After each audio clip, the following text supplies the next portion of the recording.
One large jambalaya, please. Hello, this is Chef John from foodwishes.com. Today I'm doing one of my favorite rice dishes, a Creole shrimp and sausage jambalaya. And it's one of the most delicious things I've eaten all month, and I've eaten some delicious things, believe me. So what we're going to do is we're going to dice up a green bell pepper. All right, now you might be tempted to use red because you're like, hey, red's better, it's red. No, you want the kind of the bitterness of the green. So use the green. I got 4 green onions. I'm going to cut off a little bit of the tops to save to garnish the finished dish. And then the rest of it you can just chop up, kind of like that. I got a couple stalks of celery that you're going to slice up. See that?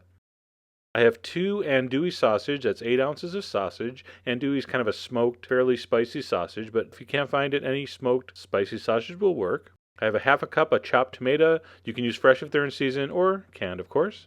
And I'm going to saute in a couple tablespoons of butter over medium heat my sausage, and that's going to start bringing out that delicious andouille flavor. I'm going to throw in some paprika, some cumin, and I'm going to saute this right in the butter to really bring out those spicy flavors. All right, this is a really important trick. And then to Creole it up a little bit, we're going to throw in some cayenne. Now, a lot of people want to know the difference between Creole and Cajun, and so do I. So if you know, let me know on a comment or go to Wikipedia. I'm frankly just too busy. And you're just going to give that about a minute saute in that hot butter. You're going to throw in your diced tomatoes.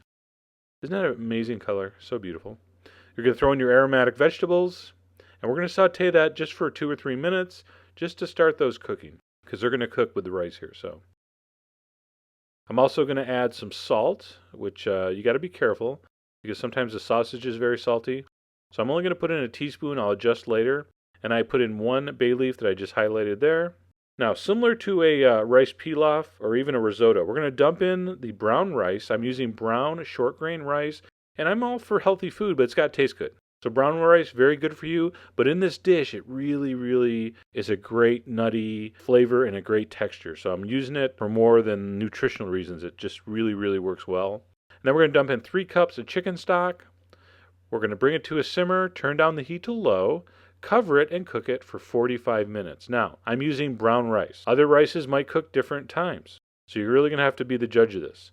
So I'm going to cook it, see that, until it's just getting tender. And when it looks like that, it's still fairly loose, but it's starting to dry up a little bit. I'm going to throw in my pound of shrimp, peeled and deveined. I'm using the big ones. You can use any size. And if you're using the big ones, they're going to take about 5 minutes to cook. So it's still on low. All right, I'm going to throw on the lid there. 5 minutes later, I'm ready to eat. So you want to taste this for spice. You want to taste this for salt. All right, I'm going to ladle that into a bowl. That reserved green onion we chopped off the top.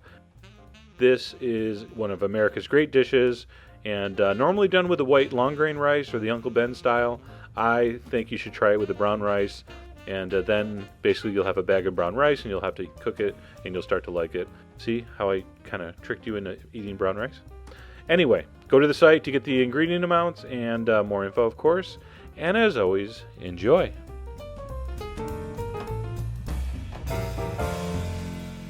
Jambalaya.